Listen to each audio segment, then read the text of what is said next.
আসসালামু আলাইকুম। ঐশীস লাইফস্টাইল থেকে আমি ঐশী আমাদের নতুন ব্লগে আপনাদের স্বাগতম। তো আজকের ভিডিওটা হচ্ছে আমরা ঘুরতে যাচ্ছি, আমরা সব কাজিনরা মিলে। আসলে অনেক দিন বের হওয়া হয় না একসাথে, তো ভাবলাম একটু ঘুরি, তোমাদের জন্য ব্লগ করি। তো আমরা চলে আসছি 300 ফিটে নীলা মার্কেটে। এই নীলা মার্কেট জায়গাটা আমরা আগে অনেকবার এসেছি, কিন্তু তখন হচ্ছে এত মানুষজন ছিল না। বাট এইবার আমরা যখন গেছি তখন হচ্ছে অনেক মানুষজন ছিল, আর হচ্ছে মেলাটা ভরপুর ছিল, জমজমাট ছিল।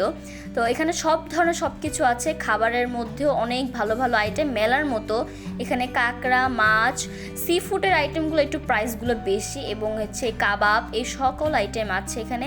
কাবাব হচ্ছে রিজনেবল প্রাইসে 250 থেকে শুরু, কিন্তু যদি সি ফুড আইটেম হচ্ছে নেওয়ার ভাবনা থাকে তখন হচ্ছে বাজেটটা একটু বাড়ায় নিয়ে আসতে হবে। তারপর এখানে হচ্ছে ফুচকা, অবশ্যই আমরা ফুচকা তো খাবোই, যেহেতু মেয়ে, আমরা সব কাজিনরা মিলে গেছি গার্লস পার্টি, তো ফুচকা তো অবশ্যই নিব। আর এখানের ফুচকাটা জাস্ট অস্থির। তোমরা যদি নীলা মার্কেটে যাও অবশ্যই তোমরা এই স্বাধীন মামার ফুচকা, এই দোকানটার নাম ছিল স্বাধীন, এই ফুচকা তোমরা অবশ্যই ট্রাই করবা। জাস্ট এত মজা ছিল, টকটা এত ভালো ফ্লেভার, আর ডিম কোয়ান্টিটি অনেক বাড়াই দিছে, অবশ্যই ট্রাই করবা। আর হচ্ছে মটকা চা নিয়েছিলাম, মটকা চাটা আসলে অনেক ভালো ছিল। যেহেতু আমি চা লাভার না, তাই এটা আমার কাছে মোটামুটি ছিল, কারণ আমি চায়ের ফ্লেভার জানি না। যদি যারা চা লাভার হয়ে থাকো তখন তোমরা এই চায়ের স্বাদটা আসলেই পাবা, আর তোমরা এই চাটা ভালো মতো এনজয় করতে পারবা। জাস্ট এই চা বানানো হচ্ছে দেখা স্যাটিসফ্যাকশন, মানে দেখতেই ভালো লাগে, খাওয়া দূরের কথা, এই মটকা চা বানানোর রেসিপি প্রসেসটা দেখতেই খুব ভালো লাগে। তো তোমরা এসে অবশ্যই ট্রাই করবা। এই তো সব কত সুন্দর করে ডেকোরেশন করে দিয়েছিল, অনেক সুন্দর লেগেছিলো। এখানে সব ধরনের খাবার সব কিছু পাওয়া যায়। এই নানা ভাইয়ের এই দোকানটা হচ্ছে অনেক ভালো, পিঠা থেকে শুরু করে। এখানে হচ্ছে হাঁস রান্না করতেছিল, আমরা যখন বলেছি আমরা একটা ভিডিও করব তখন তারা আরও সুন্দর করে আমাদের সব কিছু বলে দিচ্ছিল, কোনটার প্রাইস কি, কোথায় কি পাওয়া যায়। এখানে সব ধরনের পিঠা পাওয়া যায়, বাট এখানে ছিটা পিঠাটা অনেক ভালো।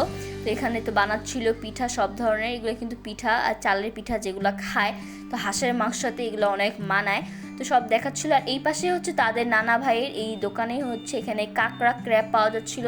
এখানে হচ্ছে সি ফুড এত ছিল না, বাট হচ্ছে ক্র্যাবটাই ছিল। এখানে সব ধরনের সকল কিছু পাওয়া যায়, মনে করো গ্রোসারি থেকে খাবার আইটেম বা ঘরের আসবাবপত্র সব কিছু। আর যারা হচ্ছে একটু কম প্রাইসে, একটু মেলা, যেহেতু মেলাতে সব কিছু একটু কম কম পাওয়া যায়, তো এখানে একসাথে সব পাওয়া যায়। বা চুড়ি লাভারদের জন্য এটা বেস্ট স্পেস, কিছুই খুব কম প্রাইসে 150 থেকে শুরু সকল জিনিসপত্র পাওয়া যায়। তো আমাদের খাওয়া দাওয়া ঘোরাঘুরি সব কিছু শেষ, তো আমরা রওনা দিয়ে দিয়েছিলাম বাসার উদ্দেশ্যে।